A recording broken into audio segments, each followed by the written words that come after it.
Okay, here we go. This is the first and probably only uh tactical mechanical tourniquet unboxing. This is the first tourniquet that I've purchased with contributions from viewers of this channel. Um, Something about the tactical mechanical tourniquet. I did a bunch of research. I know everybody talks about the cat tourniquet, but this tourniquet is also used by the United States Army. Um, and research has shown that it is just as effective, and it seems to be much more readily available right now than the cat tourniquet.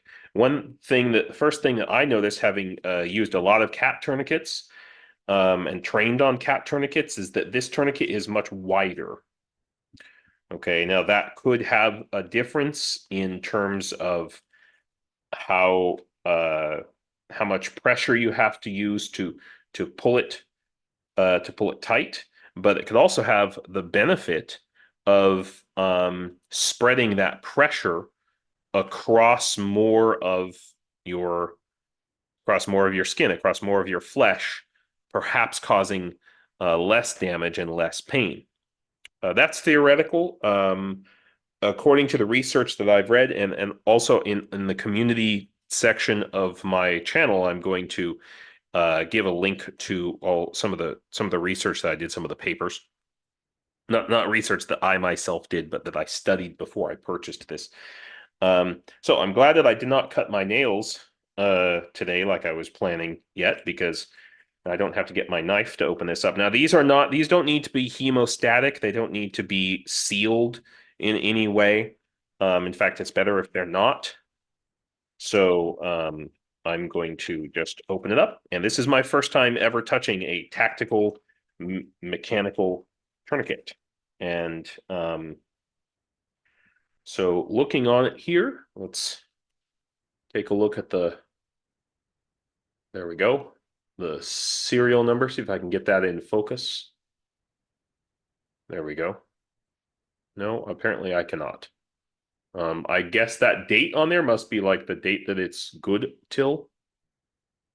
Man, just can't seem to get that thing focused. But I'll also provide links to the company. I believe it's a United States company that makes these. And there we go. Very interesting. I kind of like this, the way it's pointed there. You know, this tells you what direction to pull. Sometimes when you're looking at these and it's just all black on black. Well, okay, I need to get better at this. As you can see from the camera, it's not as easy to tell. And in the heat of battle, I imagine it's kind of nice to have that. For me personally, I would want to have this pointed towards my body so I can pull across.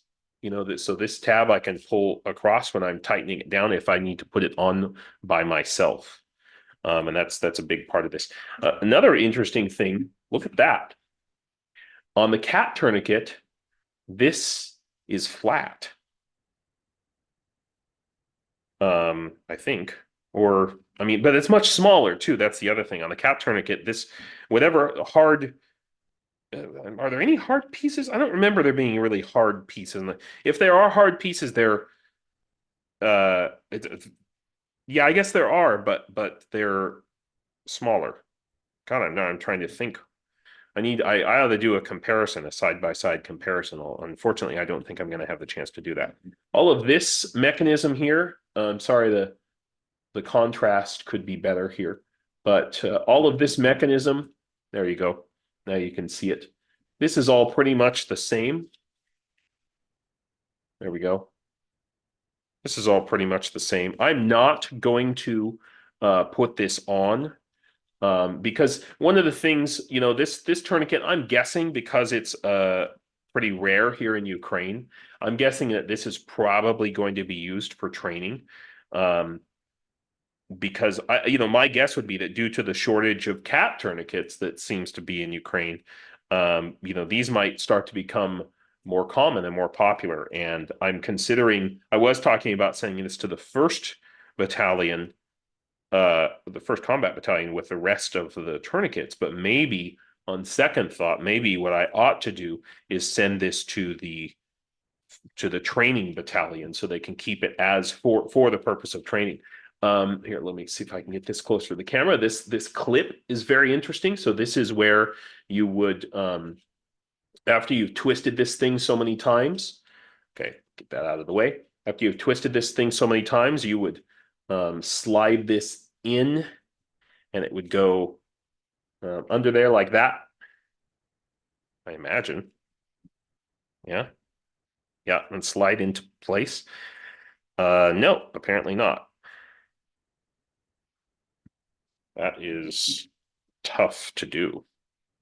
I mean, if I put that in there, it's gonna be, well, I'll try it. There we go. That is tough to get in to place. I would not want to try and do that when I'm putting this tourniquet on myself. I gotta tell you, I would not want to do that. But that is the clip that's supposed to hold down the turnstile. This is the turnstile, by the way. That's what it's usually called. And this clip, you know, the cat tourniquet also has a clip, but it's not. This thing is freaking beefy. You got to really push that thing in there to get it down. And I'm thinking about doing this one-handed, you know, with one arm that's bleeding out, and I've got 30 seconds or something before this thing bleeds out, and I've got to, you know, I'm gonna try and do it one-handed, just like that. Jesus, like, you know, I'm how would this be sitting on my arm? I'm gonna do it as if it were sitting on my arm. So this would be pointed towards my body. My body is over here in this direction. So I would be doing it like this, I should guess. And let me see how this works. So I would be, if it were on my right arm, I'd be using my right. Oh shit. Wow. Okay. I'm doing it from the wrong side there. Okay. So I would have to bring it over here, and okay, because I would be twisting it this way, of course. So all right. All right. No, I see. I'm not pushing it, I'm pulling it. But I still have to get it under there. Okay. I mean, it's getting in place, and I'm not, by the way, I'm not wearing out the plastic at all by doing this, but okay, all right.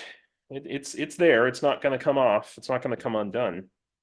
But then getting it off, like if I need to reset this tourniquet, I also have to really use a lot of force. You know, I'm thinking about the medic who might have to reset the tourniquet, something like that, and they're going to have to use a lot of force. And, you know, a lot of medics are like women or something. I mean, I'm sure. But I don't know. There are some good things and bad things. Oh, wow. Look at this. This is something I just noticed. Look at this. Holy crap. This is actually really cool. This could save a life. You really can't see this here yet. But, okay, so here, this is the clip that this, I don't know, whatever you call this thing, belt buckle, right? That this thing wraps around to loop back around. Okay, but check this out. Why does this clip not matter for resetting? Because you don't need it, because look. Ba-boom. Holy crap-a-moles. Oh, ba-boom. Like, I could put this around my leg much easier, or around my arm much easier. Take it on and take it off. And there's no risk of it coming undone once it's tightened down. And this plastic is beefy.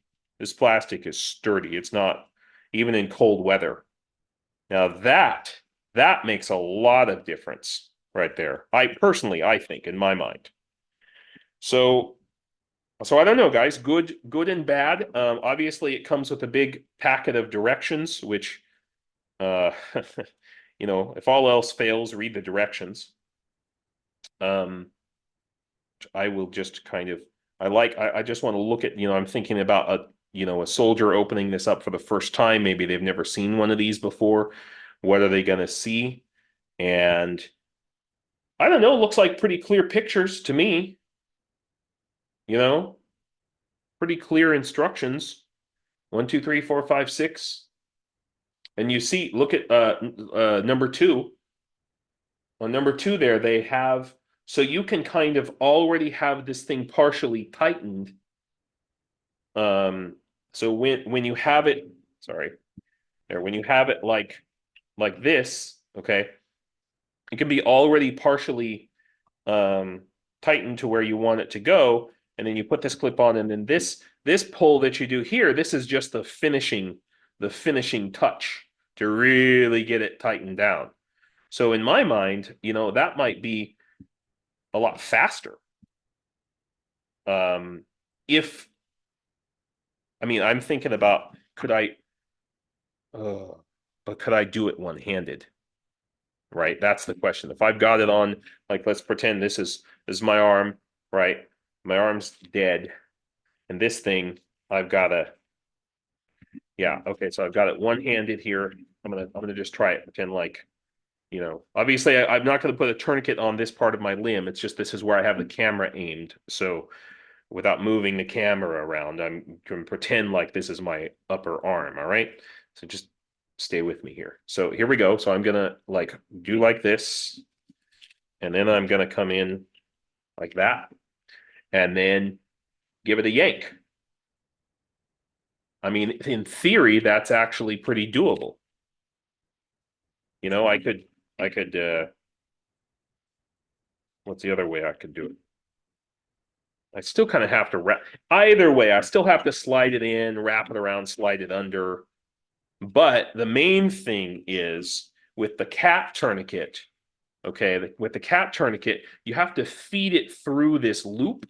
You have to feed that tourniquet through a loop.